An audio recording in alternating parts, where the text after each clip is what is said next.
Good morning friends. आज हम पढ़ने जा रहे हैं रीट 2025 के अति महत्वपूर्ण टॉपिक द लिंकिंग डिवाइसेस।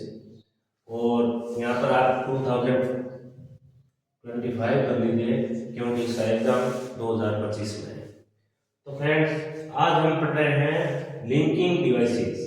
कल हमने क्लास में डिस्कस किया था कि रीट L1 और L2 के लिए कौन कौन सी जो सिलेबस के अंदर लिस्ट है उसके बारे में डिस्कशन किया था, जिसमें 7 टॉपिक के बारे में अपन ने डिस्कस किया था। और जिन विद्यार्थियों ने वो वीडियो नहीं देखा है तो वो वीडियो जरूर देखें। तो आज डे 2 का ये वीडियो है और डे 2 में हम पढ़ेंगे लिंकिंग डिवाइसेस, जिसके अंदर कल मैंने बताया था आप लोगों को कि ऑल कंजंक्शंस, ऑल प्रीपोजिशंस और ऑल रिलेटिव प्रोनाउंस, ये 3 टॉपिक है। इस पर हम अब विस्तार से पढ़ेंगे। तो स्टार्ट करते हैं आज की क्लास। तो सबसे पहले है ऑल कंजंक्शंस। लिंकिंग डिवाइसेस के अंदर ऑल कंजंक्शंस पढ़ रहे हैं। फिर 2 नंबर पर हम पढ़ेंगे प्रीपोजिशंस।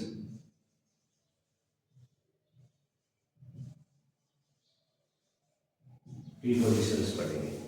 तो लिंकिंग डिवाइसेस क्या है? ऑल कंजंक्शंस है, ऑल प्रीपोजिशंस है और रिलेटिव प्रोनाउंस है। अब नंबर 1 पे है सिंपल कंजंक्शंस। कंजंक्शंस मूल रूप से 2 प्रकार के होते हैं। एक होते हैं सिंपल कंजंक्शंस जिसके अंदर सिंगल वर्ड्स होते हैं, और दूसरे होते हैं कंपाउंड कंजंक्शन जिसको हम अभी जस्ट बाद में पढ़ेंगे। तो अब स्टार्ट करते हैं सिंपल कंजंक्शन। इसमें नंबर 1 पर है एंड। एंड का हिंदी में मतलब होता है और। एंड जो है वो सबसे ज्यादा काम आने वाला कंजंक्शन है। इंग्लिश के अंदर 2 वाक्यों को, 2 फ्रेजेस को, 2 क्लोजेस को या 2 वर्ड्स को जोड़ने के लिए एंड का प्रयोग करते हैं। इसका हिंदी के अंदर अर्थ की बात करें तो इसका मतलब होता है और एंड जो है 2 समानांतर वाक्यों को जोड़ने के लिए काम आते हैं। समानांतर वाक्यों का मतलब हो गया समान अर्थ वाले वाक्यों को जोड़ने के लिए काम आता है, विपरीत अर्थ के लिए नहीं आता है। अब 2 नंबर पर है बट। बट का हिंदी में मतलब होता है लेकिन। बट मीन्स लेकिन, किंतु, परंतु।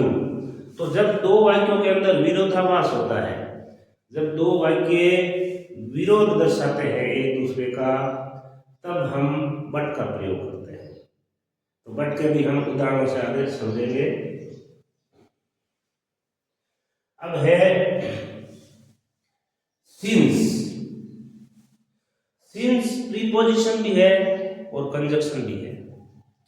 सिंस प्रीपोजिशन भी है और कंजंक्शन भी है। आपने प्रेजेंट परफेक्ट एंड कंटिन्यूअस के अंदर सिंस का प्रयोग खूब देखा होगा।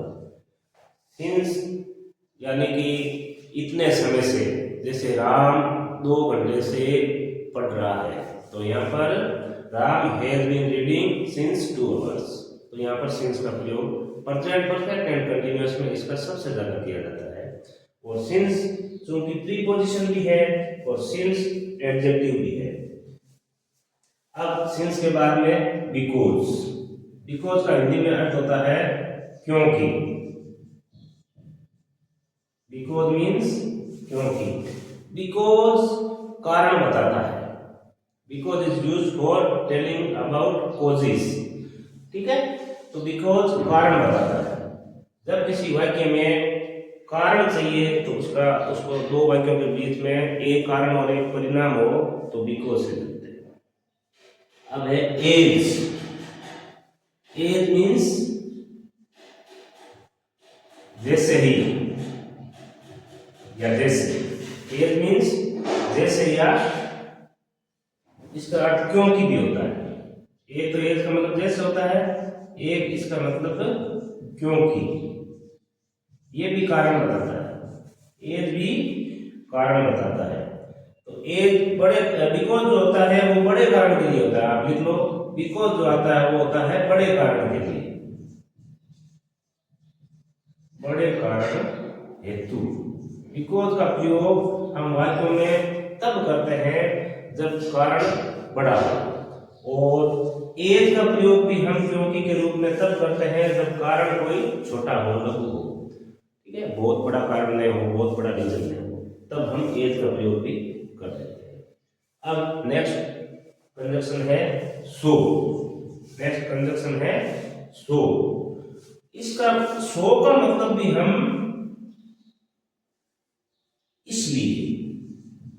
इसलिए के अर्थ में करते हैं। हिंदी में सो का अगर हिंदी अनुवाद करें तो इसका मतलब होता है इसलिए।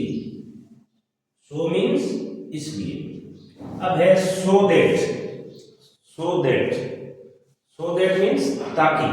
सो दैट मीन्स ताकि, ताकि। ओके। अब है एज सून एज।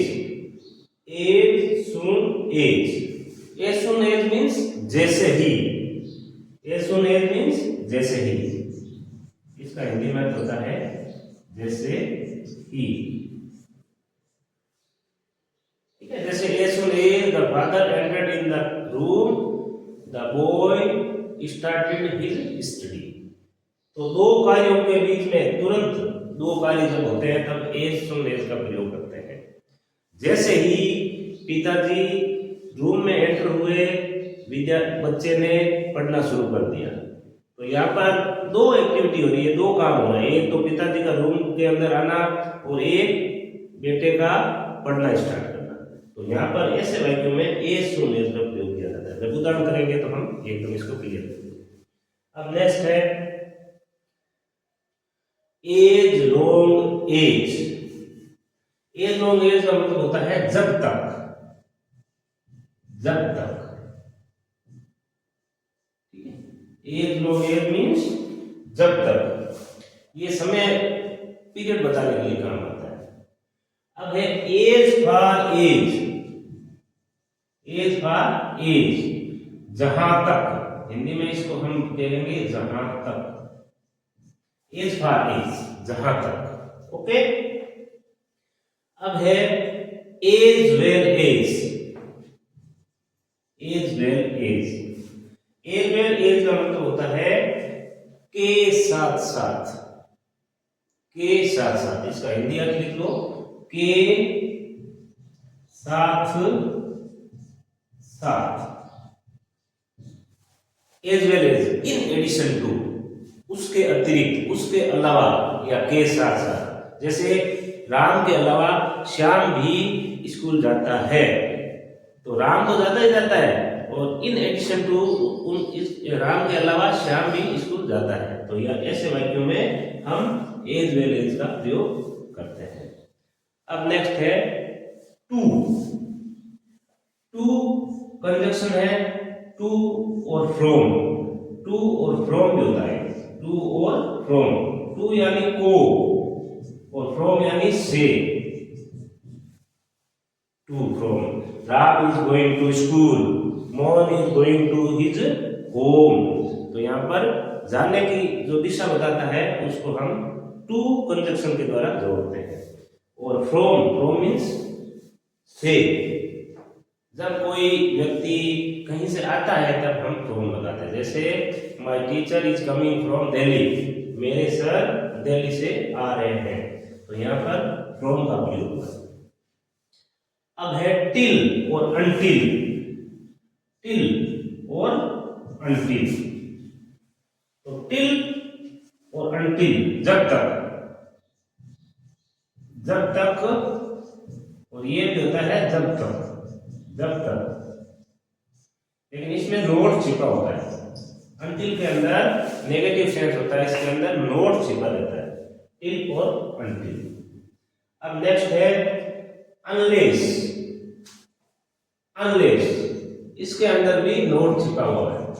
इसका भी हम वाक्य में जब प्रयोग करेंगे तो इसमें, इसके अंदर नोट छिपा हुआ है, इसलिए इसके साथ में नोट का प्रयोग नहीं किया जाता है। अनटिल के साथ में भी नोट का प्रयोग नहीं किया जाता है, क्योंकि नोट इनके अंदर पहले से छिपा हुआ है, या इनके अर्थ में नोट शामिल है। इसलिए पहले से नोट शामिल है, तो फिर अगर हम नोट लगा देंगे तो double degree of the adverb हो जाएगा। इसलिए हम अनटिल और अनलेस इनके साथ में कभी नोट नहीं लगा सकते, क्योंकि ऑलरेडी नोट इनके अंदर समाया हुआ है। अब नेक्स्ट है इफ। इफ का हिंदी में मतलब होता है यदि। इफ मीन्स यदि। इफ एक ऐसा कंजक्शन है और ये कंडीशनल कंजक्शन है। हम आगे उदाहरण में पढ़ेंगे। कुल इंग्लिश के अंदर 4 तरह की कंडीशन होती है, कंडीशन 0, कंडीशन 1, कंडीशन 2 और कंडीशन 3। तो सारी कंडीशंस इस इफ के द्वारा किया जाता है। तो यहाँ पर इफ का मतलब होता है यदि। अब है एज इफ। एज इफ का मतलब होता है मानो कि। मानो कि। उदाहरण करेंगे तब समझ में आ जाएगा। मानो कि या ऐसा, ऐसे कि। जैसे रमेश ऐसे बात करता है मानो कि वो प्रधानमंत्री हो। ठीक है, तो यहां पर मानो कि एक तरीके से प्रधानमंत्री की उपमा दी जा रही है। तो ऐसे वाक्यों में एज इफ का प्रयोग करते हैं। एज इफ मीन्स मानो कि, जैसे कि। ओके, जब हम एग्जाम्पल्स द्वारा इसको समझेंगे आगे। अभी तो हम लिस्ट देख रहे हैं और आप ये पूरी लिस्ट नोट्स बना लो। आप स्क्रीनशॉट ले सकते हो, स्क्रीनशॉट लेना चाहो तो स्क्रीनशॉट ले लो और इनको पहले इसकी लिस्ट को याद कर लो। फिर हम इस लिस्ट के बाद में इनके एग्जाम्पल्स द्वारा अच्छी तरीके से समझेंगे। और किसी को अगर समझ में नहीं आ रहा है, किसी विद्यार्थी को, तो आप कमेंट करके जरूर बताएं। इनका सॉल्यूशन भी हम नेक्स्ट वीडियो में देंगे। ओके, अब है एज 2। एक होता है 2, एक होता है एज 2। एक होता है 2, आल्दो। आल्दो और दो, इनका मतलब होता है यद्यपि, हालांकि। यद्यपि या हालांकि।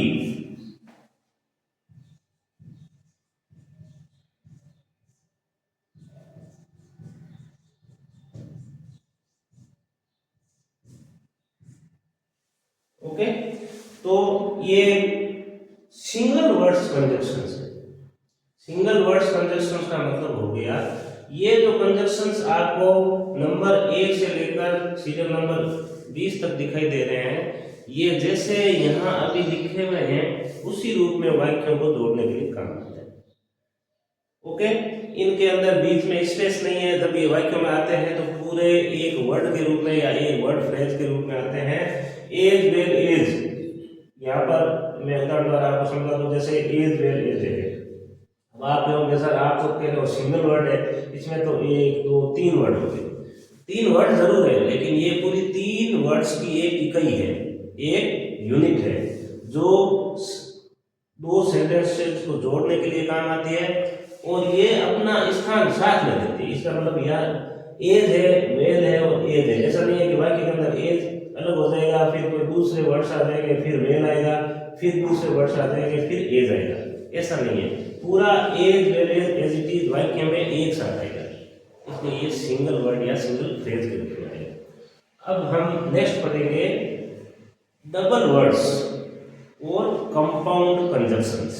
और एक बार पहले मैं रिपीट कर दूं, हम रीड 2025 के एग्जाम की तैयारी के लिए English as a schedule language के चैप्टर्स क्लियर कर रहे हैं। इसके अंदर सिलेबस में सबसे पहले लिंकिंग डिवाइसेस नाम का सिलेबस नंबर 1 पर है।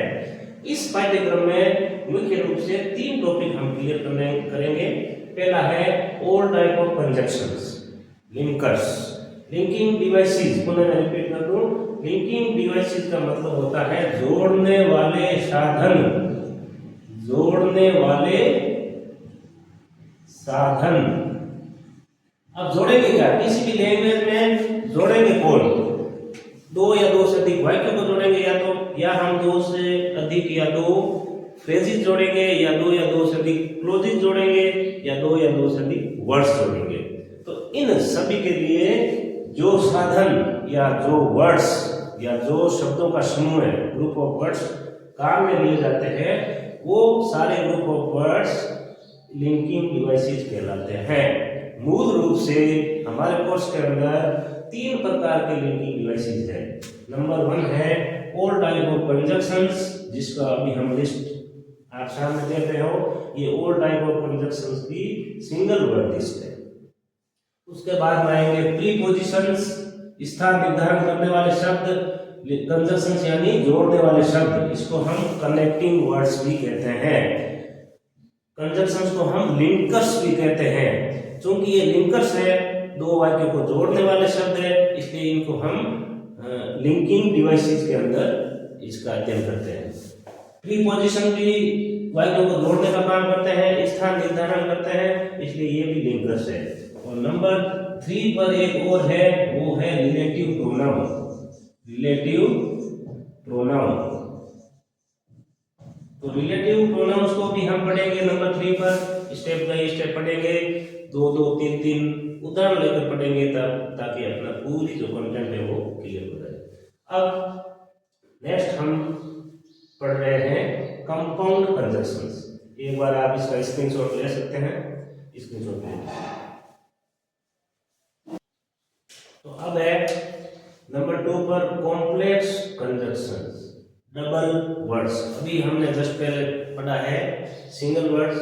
तो कंजक्शंस के अंदर मूल रूप से दो कंजक्शंस की टाइप होती है। पहले होते हैं सिंगल वर्ड्स कंजक्शंस या सिंगल वर्ड कंजक्शंस, जिसको हम सिंपल कंजक्शंस बोलते हैं। और नंबर 2 पर है complex conjunctions. Complex conjunctions means ऐसे कंजक्शंस जो दो या दो से अधिक वर्ड से मिलकर बने हुए होते हैं और वाक्य के अंदर वो शब्द अलग अलग जगह पर आते हैं, एक जगह पर एक यूनिट के रूप में नहीं आते, उनको हम कॉम्प्लेक्स कंजक्शंस कहते हैं। तो सबसे पहला है कॉम्प्लेक्स कंजक्शंस के अंदर, ये कॉम्प्लेक्स कंजक्शंस के अंदर है आइदर और। आइदर और का यहाँ देखो, आइदर डॉट डॉट डॉट और। आइदर और का मतलब होता है या तो और या फिर। आइदर और दो में से कोई एक के लिए आता है। ये दो में से कोई एक, दो में से कोई एक का जिक्र हो तब हम आइदर और का प्रयोग करते हैं। अब सेकंड है नाइदर नोर। इसका मतलब होता है ना तो और ना ही। ये ना तो ना ही, नाइदर नोर का हिंदी में अर्थ होता है ना तो ना ही, यानी कि दोनों में से कोई नहीं, दोनों में से कोई नहीं। जब दोनों में से कोई नहीं के अर्थ वाले वाक्य बनाते हैं तब हम दो वाक्यों को जोड़ते हैं, तो नाइदर नोर का प्रयोग किया जाता है। अब एक चीज और, नाइदर नोर के अंदर नोट छिपा हुआ है। नाइदर नोर के अंदर नोट जो है वो ऑलरेडी नाइदर के अंदर और नोर के अंदर है, इसलिए इनके साथ नोट का अलग से प्रयोग नहीं होगा। नाइदर नोर, जब हम दो वाक्यों को, हम एक बार वाक्य की बात करते हैं, दो वाक्यों को जोड़ेंगे तो दो वाक्यों को अगर नाइदर नोर से जोड़ेंगे, यानी कि दोनों ही वाक्यों में नहीं का अर्थ होगा, या दो वाक्यों में कोई भी काम हो रहा है तो दोनों में से कोई नहीं का काम होगा, ऐसे वाक्यों को जोड़ते समय उनका नेगेटिव हम नहीं बना सकते हैं, क्योंकि नाइदर नोर नेगेटिव फैमिली का कंजक्शन है। अगर फैमिली की बात करें तो नाइदर नोर जो है वो नेगेटिव फैमिली का सदस्य है। अब नेगेटिव फैमिली के कौन कौन से कंजक्शंस हैं? अभी हमने पहले सिंगल वर्ड्स में पढ़ा था कि अनलेस, अनलेस के अंदर नोट छिपा हुआ है। ओके, इसी तरीके से लेस्ट, लेस्ट के अंदर भी नोट छिपा हुआ है। इसी तरीके से डबल वर्ड्स की हम बात करें तो नाइदर नोर, इसके साथ भी नोट छिपा हुआ है, इसके अर्थ के अंदर नोट शामिल है, इसलिए अलग से हम नोट नहीं लगा सकते, नहीं तो वाक्य गलत हो जाएगा। तो ये ध्यान रखें, नाइदर नोर के अंदर नोट छिपा हुआ है, इसलिए अलग से नोट का प्रयोग हम नहीं कर सकते। और जब दो में से कोई नहीं का अर्थ दो वाक्यों में होगा तो उनको जोड़ने के लिए नाइदर नोर का प्रयोग करते। जैसे neither Mohan nor Ravi is going to school, ना तो मोहन और ना ही रवि स्कूल जा रहे हैं, तो यहाँ पर दोनों में नहीं का अर्थ आ रहा है। ओके, अब नेक्स्ट है not only but also. Not only but also Hindi में इसका मतलब होता है न केवल, न केवल बल्कि, न केवल बल्कि, न केवल बल्कि। इस अर्थ में जब हम वाक्य का प्रयोग करते हैं तो नॉट ओनली बट आल्सो का प्रयोग किया जाता है। न केवल बल्कि, न केवल फिर भी, okay, not only but also. अब है सो दैट, ध्यान देना यहां पर नॉट सो दैट। अभी हम सिंगल वर्ड्स के अंदर हमने पढ़ा था कि सो दैट का अर्थ होता है ताकि, सो दैट का अर्थ होता है ताकि, ताकि। लेकिन ये सो दैट साथ में आता है उसका अर्थ ताकि होता है। So dot dot dot that या सो डैश दैट, इसका मतलब ताकि नहीं होता, ये भी ध्यान देना। जब सो दैट सिंगल वर्ड के रूप में वाक्यों के अंदर आएगा, सेंटेंसेस के अंदर आएगा, तब सो दैट का अर्थ ताकि होगा, तब इस सो दैट का अर्थ ताकि होगा। लेकिन so dot dot dot that या सो डैश दैट इस हिसाब से जब लिखा हुआ होगा तो ये डबल वर्ड कंजक्शंस है, कॉम्प्लेक्स कंजक्शंस है, इनका अर्थ अलग होता है। तो यहाँ पर सो दैट इसका मतलब होता है इतना, इस सो का अर्थ हो जाएगा इतना। तो इसको मैं एक बार मिटा देता हूं ताकि को, और इस नोट सो दैट को आप याद रख लेना, मैं इसका अर्थ बता रहा हूं। सो दैट का अर्थ होता है सो यानी इतना, सो यानी इतना, और दैट मतलब की, इतना की। सो डैश दैट मीन्स इतना डैश की, इतना की। यहाँ ये कंफ्यूज मत होना, सो दैट सिंगल वर्ड होता है उसका अर्थ होता है ताकि, और सो डैश दैट का अर्थ होता है इतना डैश की। उदाहरण जब करेंगे तो हम इसको क्लियर कर देंगे। अब है no sooner than, no sooner than. अब नो सूनर देन इसके अंदर देखिए 1 2 और 3 वर्ड्स है। आपको वर्ड्स पर नहीं जाना है, आपको ये देखना है कि ये जो वर्ड्स है या वर्ड्स का समूह है ये डैश या डॉट डॉट के द्वारा अलग अलग स्थान पर आते हैं। जब वाक्य में जुड़ते हैं तो अलग अलग स्थान पर आते हैं, उस वक्त ये डबल वर्ड्स कंजक्शंस बन जाते हैं, यानी कि कॉम्प्लेक्स कंजक्शंस बन जाते हैं। शब्द चाहे 2 से अधिक हो, 3 हो, 4 हो, वो एक यूनिट के रूप में एक जगह वाक्यों को जोड़ने के लिए एक जगह अगर यूज होंगे तो वो सिंगल वर्ड्स कंजक्शंस होंगे। और वो वाक्यों के अंदर बीच में कुछ और आ जाएगा, नॉट ओनली आ जाएगा, जैसे उसके बाद में कुछ और आ जाएगा, फिर बट आल्सो आएगा, यानी कि एक जगह नहीं होकर वाक्य में अलग अलग स्थान पर आएंगे, तब वो डबल वर्ड्स कंजक्शंस कहलाएंगे, जिसको हम कॉम्प्लेक्स कंजक्शन भी कहते हैं। क्लियर? अब नेक्स्ट है hardly well, hardly well. No sooner than का मतलब होता है जैसे ही, जैसे ही टाइम के लिए है। जब दो सीक्वेंशियल एक्शंस एक साथ होते हैं, जब दो एक्शंस में टाइम गैप 0 होता है, दोनों के बीच में टाइम गैप 0 होता है, दो एक्शंस के बीच में दो कार्यों के अंदर टाइम गैप 0 का मतलब हो गया दोनों साथ साथ होते हैं, उस समय नो सूनर देन का प्रयोग किया जाता है।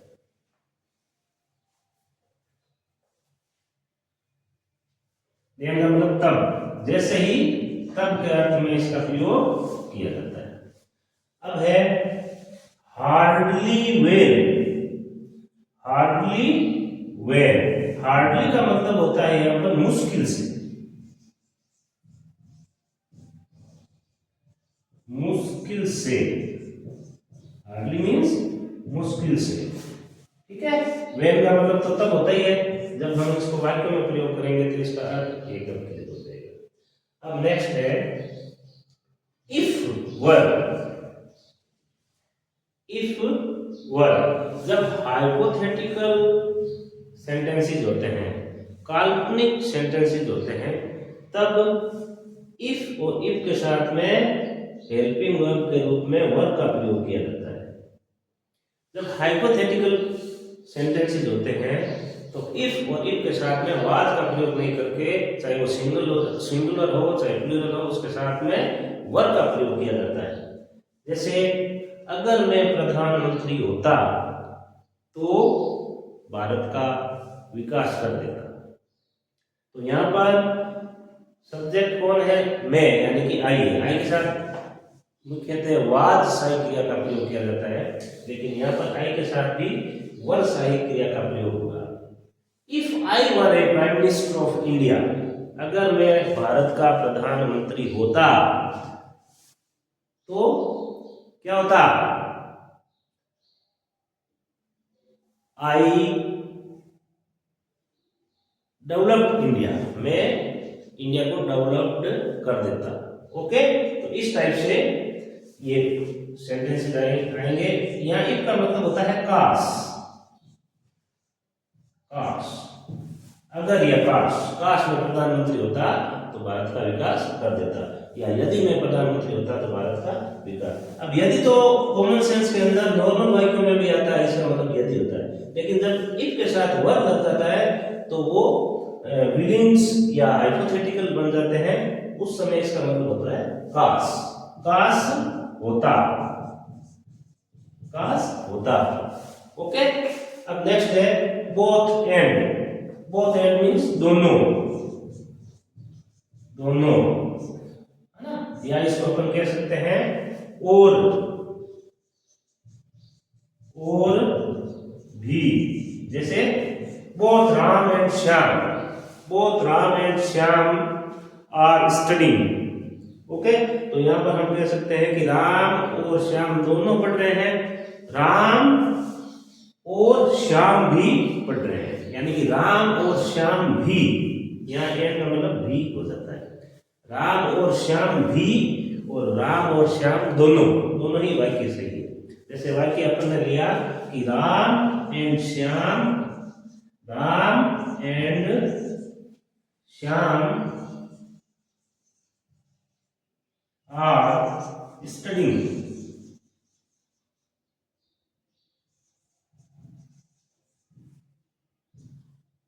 तो यहां पर बोथ लगा दो, यानी कि दोनों, राम और श्याम दोनों पढ़ रहे हैं, राम और श्याम दोनों पढ़ रहे हैं, या राम और श्याम भी पढ़ रहे हैं, यानी कि कुल मिला के अर्थ दोनों का साथ में। तो इस टाइप से बोथ एंड का प्रयोग किया जाता है। अब नंबर 1 से लेकर नंबर 8 तक ये कॉम्प्लेक्स कंजक्शंस के जो डबल वर्ड्स कंजक्शंस है, इसको मैंने इसका इंट्रोडक्शन दिया है, मैंने इसकी लिस्ट आपके सामने है, चाहे तो आप इसका स्क्रीनशॉट ले सकते हैं। और अब हम नेक्स्ट जो डबल वर्ड्स अभी और बचे हुए हैं उनकी हम लिस्ट अभी जस्ट पढ़ेंगे। तो पहले आप इसका स्क्रीनशॉट ले लें और अपने रजिस्टर में नोट्स जरूर बनाएं।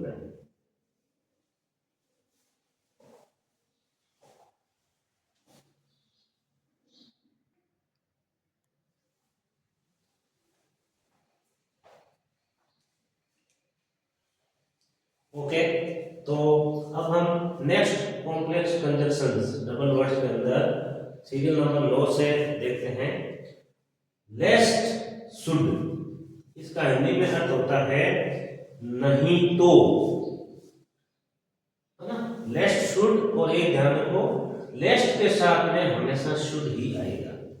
ये आपके एरर फाइंडिंग जो क्वेश्चंस होते हैं जिसमें हमें एरर का पता लगाना होता है, आगे हम टेस्ट करेंगे तो उसमें आपको पता चलेगा। तो एरर जब हम ढूंढते हैं तो यहाँ पर जैसे लेस्ट दे दिया, लेस्ट के बाद में शुड की जगह वुड दे दिया, विल दे दिया, आपको वाक्य लगेंगे कि ये सही है, लेकिन यहाँ पर ये ध्यान रखना है कि जिस वाक्य के अंदर लेस्ट आ गया है उसके साथ हमेशा शुड आएगा। Okay, lest is always followed by should, तो यहाँ पर लेस्ट के साथ में हमेशा शुड आएगा। इसका अर्थ होता है नहीं तो, या फिर ऐसा न हो कि। जैसे एक वाक्य लेते हैं, work hard लेस्ट you should fail in your exams. तो यहाँ पर इसका मतलब हुआ कि कठिन परिश्रम करो, नहीं तो तुम एग्जाम में फेल हो सकते हो। ओके, तो यहाँ पर लेस्ट शुड का इस टाइप से प्रयोग होगा। अब नेक्स्ट है दो या आल दो, दो आल दो के साथ में यट आता है हमेशा। दो या तो दो आ जाए वाक्य में या आल दो आ जाए, दोनों में से कोई भी आ सकता है, दोनों का लगभग एक होता है। तो दो यट या आल दो यट, दोनों में से कोई भी आ सकता है।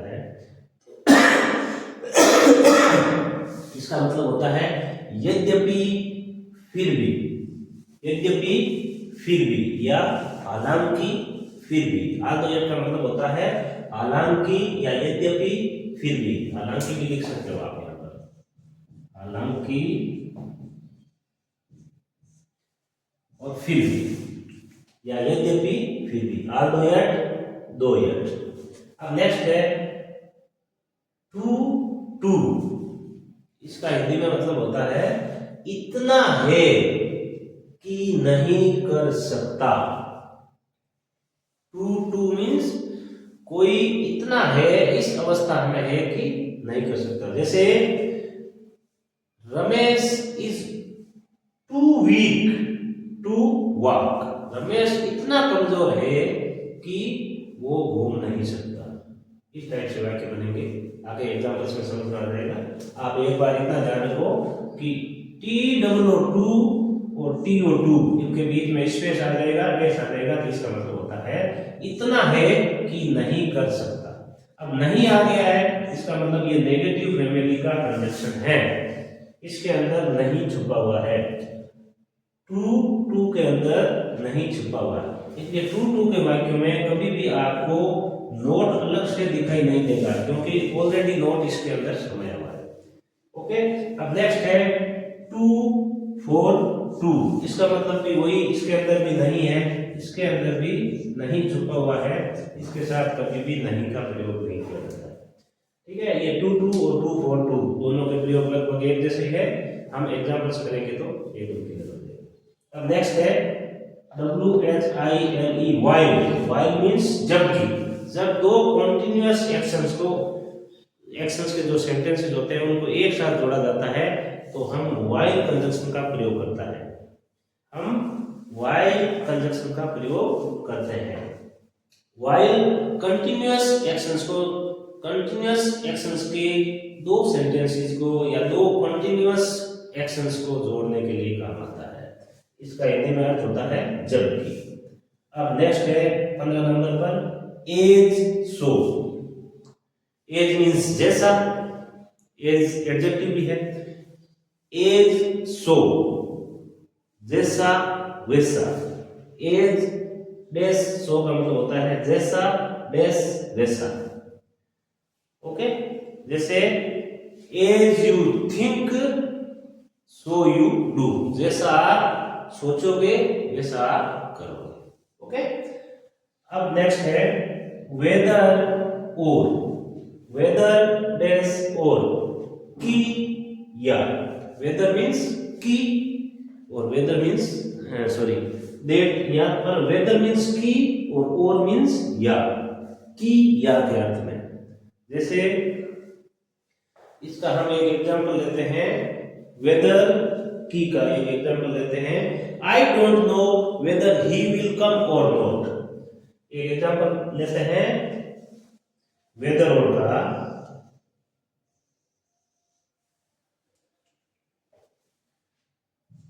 आई डू नॉट या डोंट नो, मुझे नहीं पता, वेदर ही विल कम और नॉट।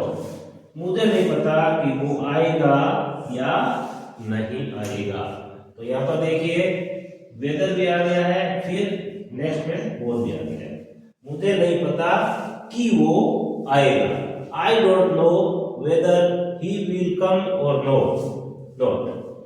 मुझे नहीं पता कि वह आएगा या नहीं आएगा। जब अनिश्चितता की सिचुएशन होती है तो वेदर की का प्रयोग ज्यादा किया जाता है। ओके, अब नेक्स्ट है सच दैट, इतना की। सच दैट हिंदी में इसका मतलब होता है इतना डैश की। सच दैट इतना की। तो फ्रेंड्स, आज हमने री 2025 के English as a second language के सिलेबस का पहला टॉपिक जो कि है लिंकिंग डिवाइसेस, उसके अंदर लिंकिंग डिवाइसेस के अंदर हम कंजक्शंस की लिस्ट को इंट्रोड्यूस किया मैंने आपको। अभी तक हम केवल लिस्ट को इंट्रोड्यूस कर रहे हैं कि ये कंजक्शन आपके एग्जाम के लिए बहुत इंपॉर्टेंट है। तो जो कंजक्शंस है, इन कंजक्शंस को आप अपने नोट्स में लिख लीजिए, आप अपनी नोटबुक में लिख लीजिए, और नेक्स्ट वीडियो के अंदर हम इन सभी कंजक्शंस को उदाहरणों द्वारा समझेंगे। और आपको ये क्लासेस समझ में आ रही है या मेरी जो भाषा शैली है या उसको समझने का तरीका है उसको आपको सूट करता है वो तरीका या नहीं करता है, इसको आप कमेंट बॉक्स में जरूर लिखें। और अगर आपको लगता है कि ये क्लासेस आपके लिए फायदेमंद है तो इसको इन वीडियोस को आप यूट्यूब पर लाइक जरूर करें, शेयर करें, सब्सक्राइब करें और अपने दोस्तों को इसके बारे में जरूर बताएं। अगर आपको फायदा होता है तो मुझे बहुत खुशी होगी। तो आज डे 2 के अंदर इतना ही। नेक्स्ट क्लास में अपन पढ़ेंगे सिंपल कंजक्शंस और कंपाउंड कंजक्शंस के उदाहरण लेकर उनको हम डिटेल से पढ़ेंगे, और एग्जाम्स में आपके क्या पैटर्न आएगा, क्वेश्चन कैसे आएगा, इसका भी हम नेक्स्ट वीडियो के अंदर डिस्कस करेंगे। तो आपका दिन शुभ रहे, एग्जाम के लिए अच्छी सी तैयारी के लिए लग जाइए। मेरी तरफ से बहुत शुभकामनाएं आप सभी को कि आपका स्वास्थ्य अच्छा रहे और आपकी परीक्षा तैयारी बहुत अच्छी तरीके से चल रहे। Okay, thank you.